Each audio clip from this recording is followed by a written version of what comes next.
Guys আমি এখন দাঁড়িয়ে আছি মতলব ব্রিজের উপরে। তো ব্রিজটাতে যে ফাটলটা আছে, এই ফাটলটাকে যারা ছোট করে দেখতেছেন তাদেরকে বলে রাখি, এই যে অ্যাঙ্গেলটা আছে এটা পুরো মিলা থাকবে। এখানে কোনো ফাটল থাকার প্রশ্নই আসে না।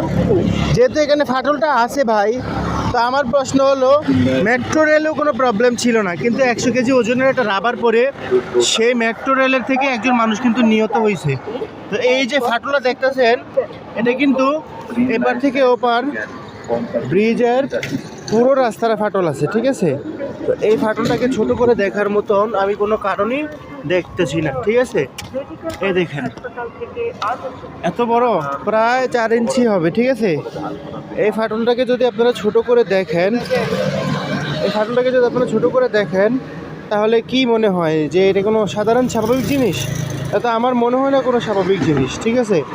যারা মতলব উত্তর দক্ষিণের কর্মকর্তা আছেন তাদের দৃষ্টি আকর্ষণ করছি, আপনারা অতি দ্রুত এটার বিষয়ে কোনো একটা পদক্ষেপ নেন। যদি দুর্ঘটনা হওয়ার পরে কোনো পদক্ষেপ নেন ভাই, তাহলে কোনো কাজে আসবে না, ঠিক আছে। মেট্রো রেলও আমরা দেখছি যে ভাই কোনো প্রবলেম নাই, কিন্তু একটা রাবার পরে মানুষ মৃত্যুবরণ করছে, ঠিক আছে। সো অনুরোধ করবো ভাই অতি দ্রুত একটা ব্যবস্থাপনা নেন এই বিষয়টাই, ঠিক আছে। কারণ এটা ব্রিজ, হাজার হাজার গাড়ি চলাচল করে। তো আমরা চাই না যে ব্রিজে কোনো দুর্ঘটনা ঘটুক। আপনারা অতি দ্রুত, আপনাদের দৃষ্টি আকর্ষণ করছে, অতি দ্রুত একটা ব্যবস্থাপনা নিন আপনারা এখানে।